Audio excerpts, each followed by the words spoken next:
जय जोहर का नारा है, जय जोहर का नारा है, आवाज दो। लेकिन अगर इसी मंच पे हमारा कार्यक्रम होता तो हम लोग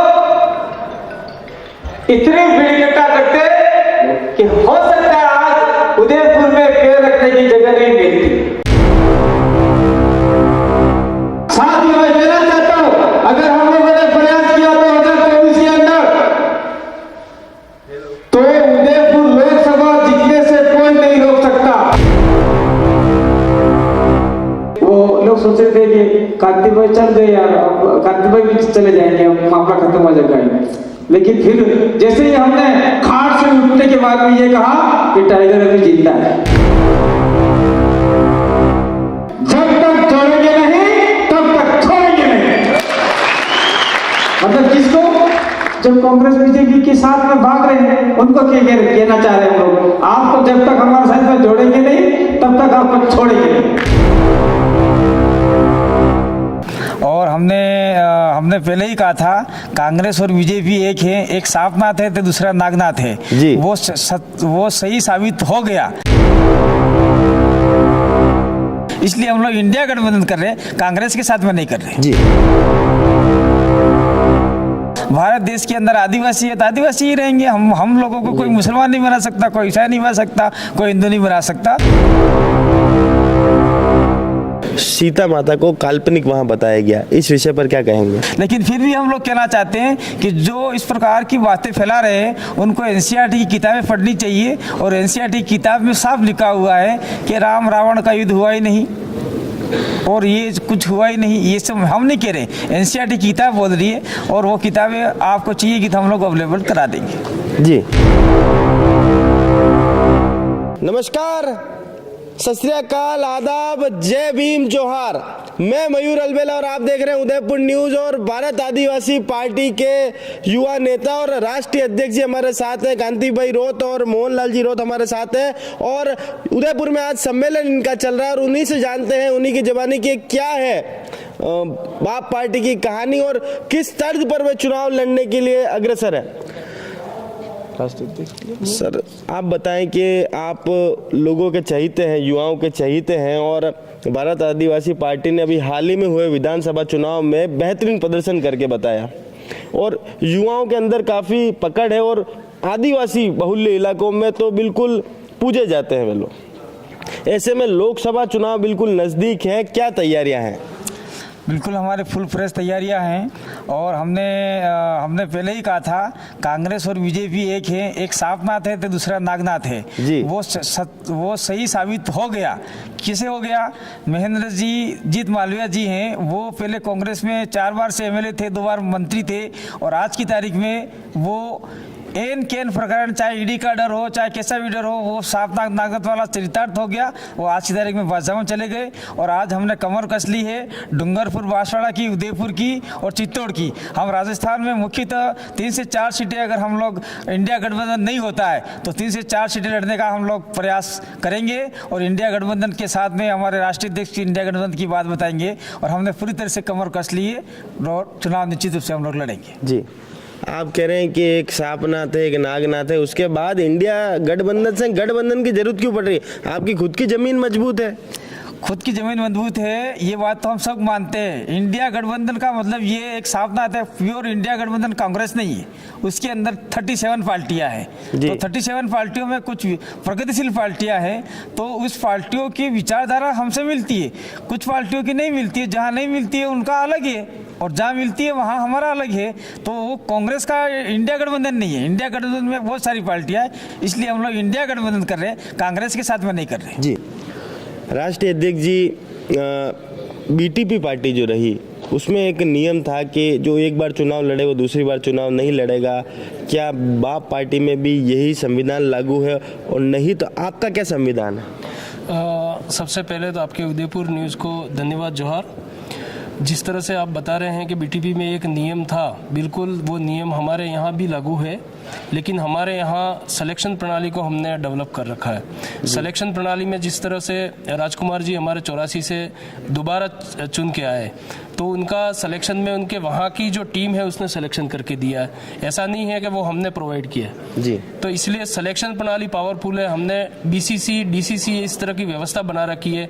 वहाँ की बीसीसी जो ब्लॉक पावर सेंटर है, वो ब्लॉक पावर सेंटर अगर चयन करके दोबारा से देता है तो व्यक्ति वापस भी उम्मीदवार बन सकता है। जी। हाँ। जल जमीन और जंगल की बात आप करते हैं, और जिन भी नेताओं ने आज तक जल जमीन जंगल की बात करी, लोग हमेशा एकजुट होकर उनके साथ रहे। आवाज़ दो हम एक हो का नारा हमेशा बुलंद हुआ। पर जो भी नेता बने, जो भी आगे आकर नेता बने, उन्होंने अपनी अपनी दुकानें वहाँ चालू कर दी। पर क्या आपसे कुछ और उम्मीद रखी जाए? देखिए, उस चीज़ को हम लोगों ने टटोला कि कहाँ कमी रह गई। जो लोगों के विश्वास हासिल करके नेता तो बन गए, लेकिन उन्होंने अपनी आवाज़ वहाँ जाके लोकसभा और विधानसभा में बुलंद नहीं की। उसका मूल जो कारण था वो पूना पैक्ट का करार है, जो 1932 में हुआ था। पूना पैक्ट की करार की वजह से कांग्रेस और बीजेपी में जो लोग चयन होके गए, उम्मीदवार बन के गए, उन्होंने हमारे समाज की आवाज़ को आगे बुलंद नहीं किया, क्योंकि वो गुलाम बन गए, पार्टियों के दलाल बन गए। इसलिए हमारी आवाज़ लोकसभा और विधानसभा में आवाज़ नहीं बन सकी।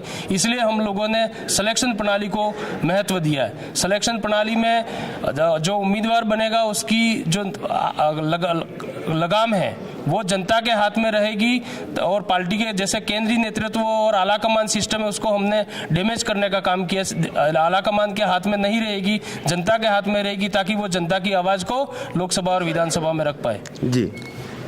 कांति भाई, आप एक बात बताएं कि आप ही के पार्टी के कुछ नेताओं के द्वारा बयान ये आया कि दरियावत की अगर बात करें, जहाँ सीता माता अभयारण्य की बात होती है, तो वे कहते हैं कि आदिवासी भाइयों ने भी कई युद्ध वहाँ लड़े, उनके नाम पर उनका नामांकन क्यों नहीं हुआ? सीता माता को काल्पनिक वहाँ बताया गया। इस विषय पर क्या कहेंगे? देखिए, दरियावाद के अंदर सीता माता अभयारण्य है, वो बात मानते हैं, लेकिन ये हमारे कुछ नेताओं ने बोला था दरियावाद सीता माता अभयारण्य के लिए नहीं बोला है। ये बोला है आपका बांसवाड़ा के अंदर जो माही डैम का टापू बने हैं, 100 टापुओं का शहर कहा जाता है, उस टापुओं के नामकरण आदिवासी पुरखों के नाम से किया जाए। जैसे राणा पुंजा भील है, बिरसा मुंडा है, टंटिया भील है, आपका नाना भाई खाट है, बासिया सरपोटा भील है, उदा खराड़ी भील है, और वहाँ के जिनकी ज़मीनें गए हैं उनके नाम से किया जाए। ये हमारे राजकुमार जी एमएलए ने इस बात को रखा था, लेकिन जो आपकी आरएसएस की लॉबी है, बीजेपी की लॉबी है, उस लॉबी ने उसको इस बात को डाइवर्ट कर दिया। डाइवर्ट करते हुए एक धार्मिक उद्यमता का हमारे एमएलए के ऊपर जो आरोप लगाया उसका हम खंडन करते सिरे से। और जो जिस भगवान को मानता है, जिस धर्म को मानता है, स्वतंत्रता है सबको भारत देश के अंदर मानने की, तो हम लोग ये कतई नहीं कहते कि आप लोग ईसाई हो, आप हिंदू हो, आप मुसलमान हो, आप जैन हो, आप सिख हो, आप बुद्धिस्ट हो, और हम लोग भारत देश के अंदर आदिवासी है तो आदिवासी ही रहेंगे। हम लोगों को कोई मुसलमान नहीं बना सकता, कोई ईसाई नहीं बना सकता, कोई हिंदू नहीं बना सकता। ये हमारा मामला है, क्योंकि संविधान के अंदर आदिवासियों को स्पेशल प्रोविजन दे रखा है, वो सभी धर्मों से अलग है। जी, ये बात है। इसलिए काल्पनिक बात वाली बात तो हम लोग नहीं कहते, लेकिन फिर भी हम लोग कहना चाहते हैं कि जो इस प्रकार की बातें फैला रहे हैं उनको एनसीईआरटी की किताबें पढ़नी चाहिए। और एनसीईआरटी की किताब में साफ लिखा हुआ है कि राम रावण का युद्ध हुआ ही नहीं और ये कुछ हुआ ही नहीं। ये सब हम नहीं कह रहे, एनसीईआरटी की किताब बोल रही है, और वो किताबें आपको चाहिए कि हम लोग अवेलेबल करा देंगे। जी।